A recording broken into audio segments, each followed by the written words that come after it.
do you have a pile of papers stacked up on your kitchen table? Don't wait any longer to get it together, folks. Our Dream Team editor will show us how to get organized with a few simple tips. Plus, thanks a lot. Now, would your home be spotless if it weren't for the mile-high stack of paper sitting on your kitchen? Probably all bills like the rest of us.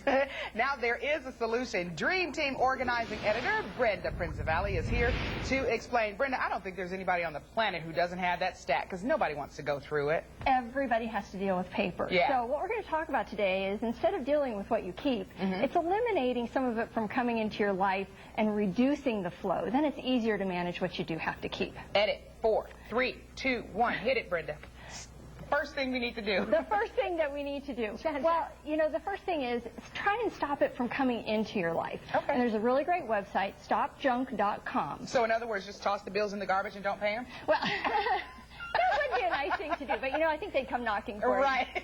Right. All right. So go to that. It's Consumer Research Index, and they'll give you all kinds of tools and resources for helping to stop that flow coming in. One man's treasure is another man's trash. True. So figure out which is your trash and which is your treasure for junk mail. Okay. Now you say stop carrying it in the door.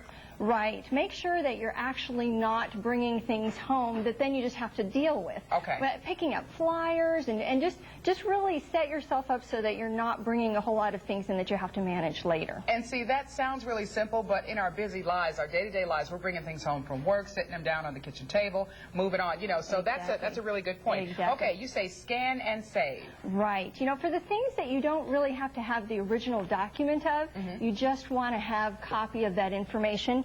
Set yourself up with a great scanner, learn how to use it, scan it, and then just the biggest thing you have to do if you're scanning things for saving is make sure that you have a backup. Put it on a disk or an external hard drive that you're backing up. Good idea, and of course, putting all the information on the disk, that saves you a whole lot of space and time. Right, exactly. Okay, now your last point, you say manage personal papers. Right, you know, there's so much of our things, even with kids, there's so much paper that's coming in with them. So really set up some rules. You cannot save every single math paper that they've done, every single piece of artwork. So set up a rule so that you're not having to keep every single piece of it. So maybe it's that you, at the end of each week, save the best of the best at the end of each week, at the end of each month, save the best of the best, and then you have a smaller amount to manage. And even for yourself, think of how many times you write down a note on a piece of paper, or they're your own notes and things that you're managing. So find a couple of different, whether you want to go electronic, this is a really great way to keep your notes.